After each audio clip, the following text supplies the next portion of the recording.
to our channel, Limabean Living.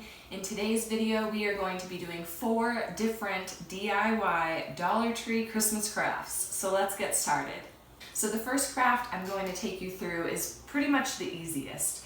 I had some twine left over from some craft a while ago, and I bought 1 pack of these little green little jingle bells, and I bought a few packs of these mini little ornaments. Now they have glitter. Glitter's gonna get everywhere, so if you're not a glitter person, they do have some that don't have any glitter, but I like the glitter aspect. And so I just strung a bell and then an ornament and alternated between red, gold, and silver, and here you go. This is an easy craft that you or your kids can do. The next craft, it's this ornament wreath. For this craft, I bought 9 different vase fillers, and they're these little glittery balls. I had 3 packs of silver and gold, different sized beads. I bought 3 packs of red and green, different sized beads. And then I bought 3 packs of mini beads in red, mini beads in silver, and mini beads in gold. I also bought 7 of these larger ornaments. Now you can buy a 2-pack of smaller ornaments and make the same thing, but with many different ornaments, or you can make a smaller wreath. I wasn't planning on using the green balls in this craft. I like the colors red, silver, and gold all put together, and I figured if I wanted to add a little bit of greenery later on, maybe I could pop off some of these from the dollar store floral department, obviously paying for the whole bouquet and using it somewhere else. But I'm considering gluing some of these around the wreath. What do you guys think? Let me know in the comments below if you think I should add some of this greenery to our wreath in here. So with the 7 different ornaments and the 3 different colors, I figured what I would do was have 3 ornaments be just solid colors. So I have solid red, solid silver, and solid gold. And then I had 3 different ornaments be 2 colors. So I had silver and gold, I had silver and red, and I had red and gold. And then my last ornament, number 7, would be a combo of all 3 colors. So it works out perfectly. I wanted to space out the reds because they seem to be the color that really popped. And then I didn't want, all of the ornaments with silver to be on one side of the wreath and so on. So I think that this was probably the best color combo. I have all 3 just silver, just red, silver and gold, silver and red and gold, and just gold. And I kind of like the way that this looked compared to some other arrangements of the colors. To make sure that each ornament had approximately the same number of vase fillers inside, I kind of came up with this little system after doing a little bit of math that I figured would work best. I first wanted to separate the colors because they came in a red and green pack and a silver and gold pack, and I figured it would just be easier to deal with one color at a time. So I separated the colors in each bag, and then I noticed that there were about 3 different sizes in the vase filler packs, obviously not including the little mini packs that I bought. The easiest way to do this craft after you separate all of your colors, and if you want to go even further than that, separate all of the vase fillers by size. Once you have all of those separated, I would suggest following this next kind of procedure when filling up each of your ornaments. In order to make sure that every ornament gets filled approximately the same amount, I would suggest setting aside your 4 ornaments that are going to be filled up with one color. So let's say we're working with red. All right, we have our only red ornament, we have our red and silver ornament, our red and gold ornament, and our red, silver, and gold ornament. Let's say we're working with just the large red sphere vase fillers. You want to put 6 of the large spheres into the only red ornament. You want to put 3 in the red and silver and 3 in the red and gold ornaments, and you want to put 2 in the red, silver, and gold ornament. This will help all of the other ornaments get filled up at approximately the same amount for each one.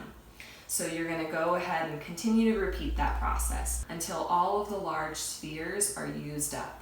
Now you probably will get to the end and there might just be, let's say, 8 left. Well, you don't really want to put 6 in here and have 2 left over for 3 different ornaments. So if you get to the end and you have 8 left, go ahead and just put 2 in each one.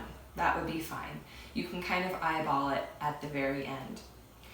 So after you go ahead and do that with all of the large red spheres, you can go ahead and repeat that same process with the medium and the small spheres that come in the package. Once you're done with all of the red vase fillers, except for the mini bag that we're gonna save until the end, you can repeat that process with the next color. So let's say we're working on silver next. You wanna set aside 2 ornaments that you haven't used yet because both of these don't have red vase fillers in them. And then you're gonna continue to use one of the ornaments that had red that was meant for the red and silver, and the ornament that was gonna be all 3 colors. So you're gonna put 6 large silver spheres into the silver only ornament. You're gonna put 3 into the ornament designated for silver and gold. You're gonna put 3 large spheres into the ornament that's designated for red and silver, and then you're gonna put 2 into the ornament that's designated for all 3 colors. And you continue to do that until you use up all of the large spheres. Again, you're gonna do that for the medium size and the small size, and then you're gonna finally go ahead and complete the last color. So in this example, we would go ahead and do gold. If you follow this process, it'll be the easiest way to make sure that every ornament gets filled up about the same amount. Now, like I said, you'll probably get to the end of each of the little bags and realize that there isn't a perfect amount to go ahead and complete the process. So just kind of eyeball it. It doesn't have to be perfect. And that's because I also bought some of these extra small vase fillers in a packet of red, a packet of silver, and a packet of gold. And what I did was I just went ahead and I eyeballed, I poured a certain amount of red into each of the ornaments that had some red beads.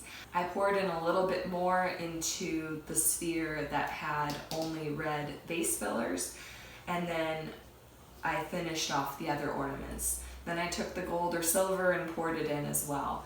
And as you can see, each ornament is approximately filled the same. And if you want it to be mixed up a little bit better, just continue. You can shake the ornaments before you glue them together. And even after you glue the ornaments together and make a wreath, you can still kind of shake it around to spread out the different beads. So one of the things that I was thinking about when I was assembling this was, do I want to create a wreath? Do I want to glue these ornaments and just have it be a big stack? I wasn't sure where I wanted the tops of each ornament to be facing. These are all little modifications that you can make if you don't like this exact setup. You might like each of the ornaments stacked on top of each other and kind of make a pyramid. Now, I considered doing that and I thought about it more than once. But the reason why I liked this was I can always put something in the center of it, and I can also hang it on a wall and it doesn't like stick out like crazy. Again, thinking about the multi-purpose aspect of this wreath, I was thinking, where should each of the tops go? I was considering having them be just kind of alternating and pointing in different directions. And I think if the wreath were to just be sitting on a table, that would probably be fine. It doesn't have to be perfect. But I did want this to be symmetrical if I planned on eventually hanging it on the wall. I think it would probably look a little weird if each of these ornament tops were facing in a different direction. And so when I was gluing them together, I made sure there was a tiny little clear seam along the ornament, and I made sure to glue each ornament's seam to one another. And that kind of helped balance out or keep all of the ornament tops kind of in the same spacing or same position as you go around the wreath. The other thing I wanted to mention was that in order to make sure that these ornaments stuck together when I was hot gluing them, was that I decided to go ahead and use a nail file to kind of sand down the seams of the ornaments. This way, when I put the hot glue on, I knew that they would be secured. So like I said before, if you think that this ornament wreath needs some greenery, comment below. I am considering, I'm still not sure, gluing some of these guys on and kind of filling out some of the negative space here. Now, I didn't want to waste the green little vase fillers that came with the package of red. So I went ahead and used the green vase fillers in 2 different ways, and I think I have like 6 balls left over. The first thing that I did was I went ahead and made this little snow globe. Now this snow globe, when you buy it, it just comes with 3 pieces. It comes with the globe itself, it comes with a little plastic insert that you would glue your ornament or whatever you want to be inside the snow globe, and it comes with this white cap. Now, I realized I could have used any ornament that I had laying around, but I wanted to go ahead and use some of these green vase fillers to go ahead and make a little Christmas tree. So I glued on the larger circles first, and I created a little circle of those, and then I kind of built it up and finished off my tree. And then I went with the medium-sized vase fillers and just kind of stuck them in random little places, kind of filling in the negative space. And then I took some glitter hot glue, which actually they also sell at the Dollar Tree, and I created kind of like a little garland going around my Christmas tree. And then with a different colored glitter glue, I made little ornaments and took some extra little foam beads and glued them on the tree as well.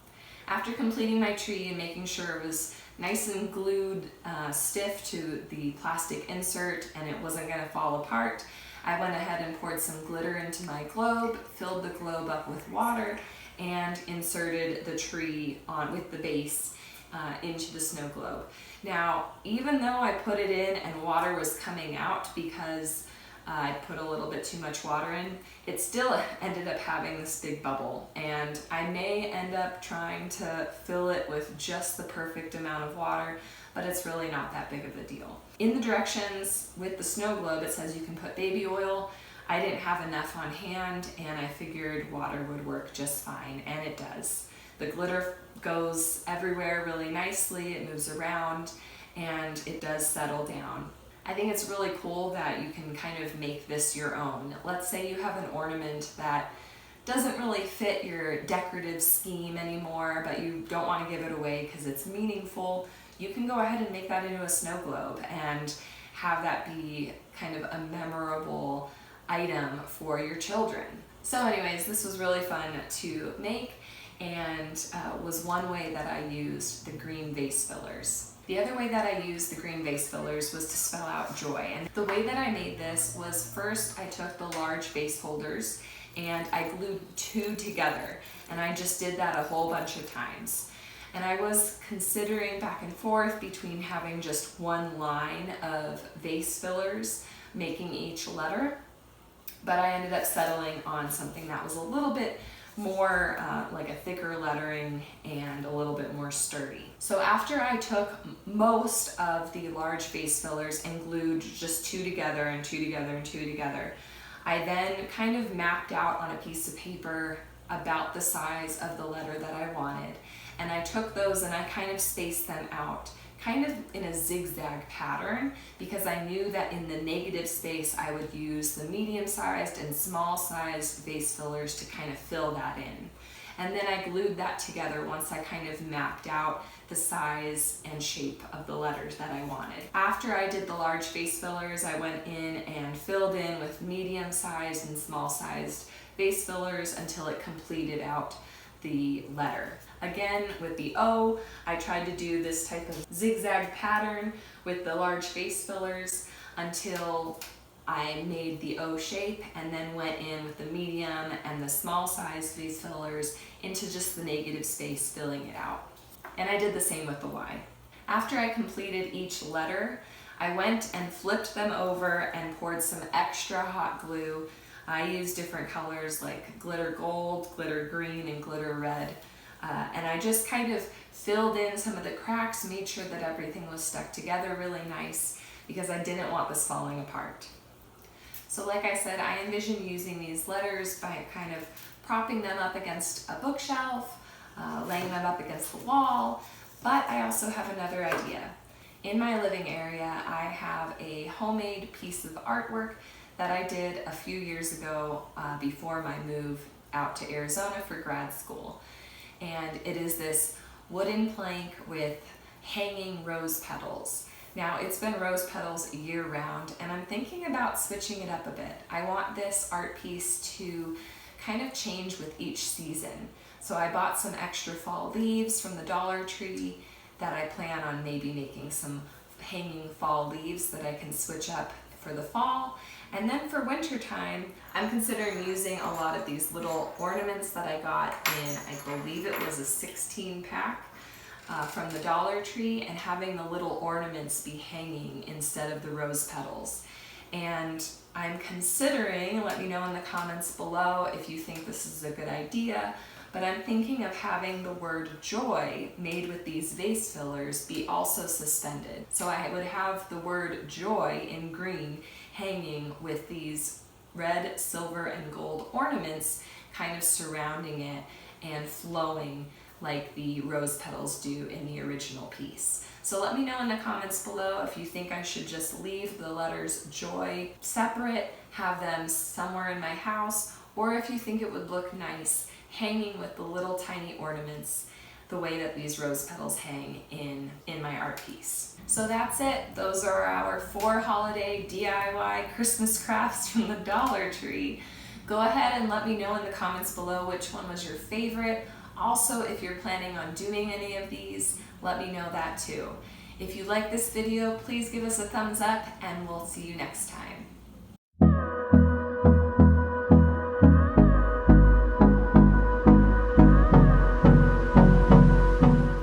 Hey there, my name is Emily Flores. Welcome to my family channel, Limabean Living. If you're curious about the meaning behind that name, go ahead and leave your guesses in the comments below, and the answer will be revealed in a later video.